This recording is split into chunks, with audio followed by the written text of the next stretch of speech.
good evening, good day to you, what time of the day you're joining me for another vlog with Carolyn. I just wanted to come on as I had shared previously that I would like to just highlight a bit on mentoring and how it has helped me the past couple of months. I feel very privileged to just come online and share why mentoring has not just only helped me, but also has, I will say, elevated my spiritual life. It has encouraged me by having that accountability to someone who sees the value of God in me and recognizes the potential that I have yet to discover in me. And I'm grateful. I'm grateful to be able to join you, specifically identifying myself. And I believe this is also the same sentiment for you, that we are a perfumed vessel for God. And as I have been reflecting lately on just, I will say, the past couple of weeks, I identify it as not being easy, challenging, sometimes burdensome, and also recognizing that in my faith journey, God has become, I will say, the central part of my life. He has been over the years, only that in this season, I recognize His ever abounding grace upon my life more than ever before. And as I was reflecting specifically on my journey, having experienced mentoring, I wanted to highlight this in this time, how I had been praying specifically for the Lord to bring along my path someone who will be able to not just encourage me, but also challenge me to continue to grow in my spiritual journey. And I'm reminded of the a verse where James encourages us as believers in James chapter 4 verse 8, where it says, draw near to God and He will draw near to you. And as I just bring a bit of emphasis on that verse, for me, what I have discovered through that verse is the intentionality on my part in drawing near to God has provided me with more opportunities in seeking Him, in diligently seeking Him, I would say, not just seeking Him generally, but diligently. And in doing so, I have been able to, I will say, witness how His omnipotent hands has been on every part of my faith journey right until this very moment as I share to you. Now, last year, I had attended I will say, a leadership weekend. I came away from that leadership, more so a spiritual leadership weekend. I came away reflecting on what would be the next steps. I was advised by some of my spiritual leaders that it would be helpful to have a spiritual mentor. Praying so vividly and asking the Lord what would be the next steps for me to take, bearing in mind that there are challenges we face, not just in the community, at work, or even in mothering, or if you are a studying mom, but more so also just on our spiritual journey. And I recognize that also in the church, there are things we experience where at times we find it difficult to share, and there are other times we find the confidence within us to share.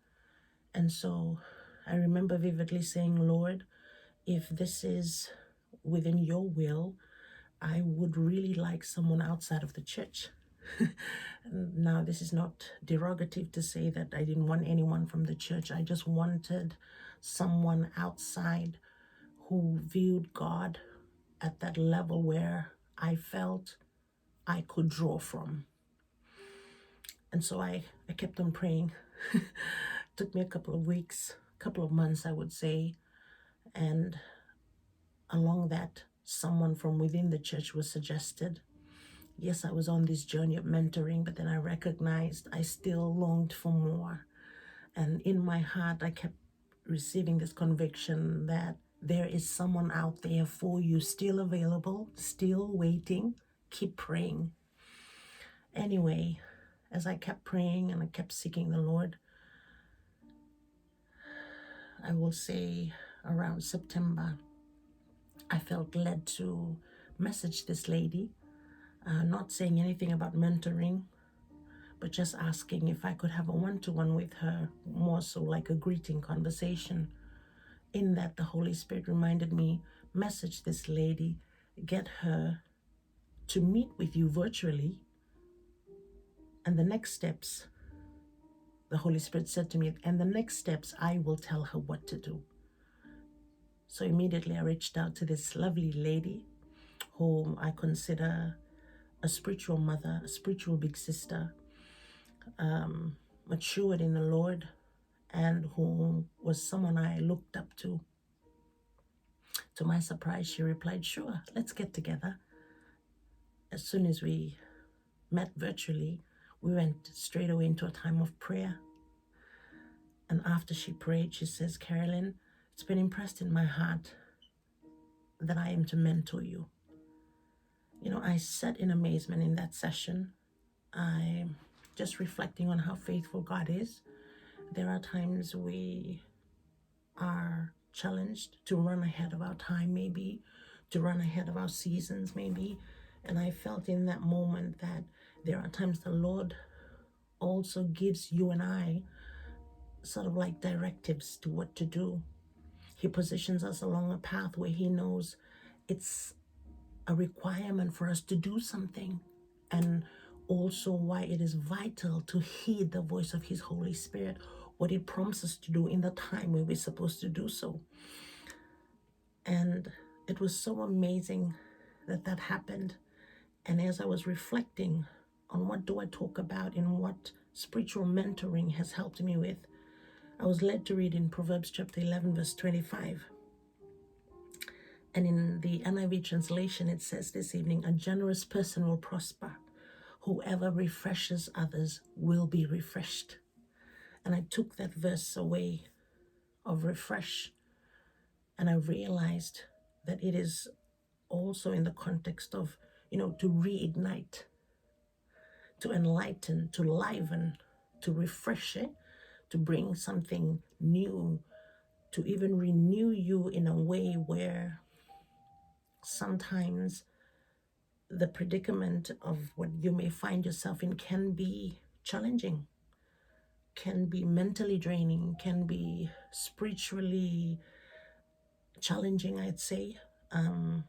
Maybe it could cause your faith journey could have been in a position where it was somehow spiritual stagnation. And for me, I felt I needed more, in the sense where, as I'm growing in my faith, I longed for someone who was already in this faith journey, who knew what they were discipling and what they desired out of the potential that the Lord had purposed them with. And so I will say that mentoring has really, I would say, elevated my faith. It has challenged me as well to tap into some of the spiritual attributes that I would have never thought I had the potential in or for. And I recognize that through it, God has been the central part. And going back to how He gave me this theme of being a perfumed vessel for God allows me to recognize that this is a discipline I am to cultivate. That this not just involves a presentation for the outside world, but what I am cultivating behind closed doors when no one sees my private altar but God Himself. And I am encouraged by Psalms 91 verse 1, where it says, "He who dwells in the shelter of the Most High shall abide under the shadow of the Almighty." And I encourage you, when you are doing that, when you are choosing to make your dwelling place a dwelling place where the Lord can come and not just position Himself or posture Himself, but where He can come and dwell, you are inviting every, how do I explain it? Everything that comes. Take, for example, if you're not having to take your vitamins, you will struggle. You feel fatigue. You might feel a sense of dehydration because you're not taking in enough liquid. So if you do not allow yourself to be immersed in this great God by making it your business to allow the vicinity of your home, might be your kitchen, your living room, your bedroom, whatever space you have, use it. Use it as a way in which God would help you to decipher through life, but also allow you to recognize that His presence dwells within you, even in your car, or even when you're taking care of your children. It does not have to be a specific sport, but God is everywhere. He is omnipotent. He's everywhere. He is omniscient. He knows all things. And I realized that in that moment, when I desired to have a mentor, He aligned someone who already knew that they were in this season where they would then be directed along my path. And as I prayed and had that, that desire in me, the Holy Spirit just said to me, right, connect with her, and I will give instructions from there. It was so amazing to see how God had orchestrated all this. And His Holy Spirit has really taught me the value of recognizing His voice when I need it, and not just when I feel it or just my emotions, but rather in the moment. And I want to encourage you, if you have not experienced having someone as your spiritual mentor, a spiritual mother maybe, I encourage you to pray that the Lord will lead you to the right person who will help you to elevate in your faith and also expose you to a lot of godly attributes that you have yet to discover in you through God. And I pray that this little vlog will encourage you in the next few days, that you will continue to find solace in God by making your space, your home, a dwelling place that He can come and dwell. Whoever refreshes others will be refreshed. May you be encouraged. God bless you, and I'll see you again soon.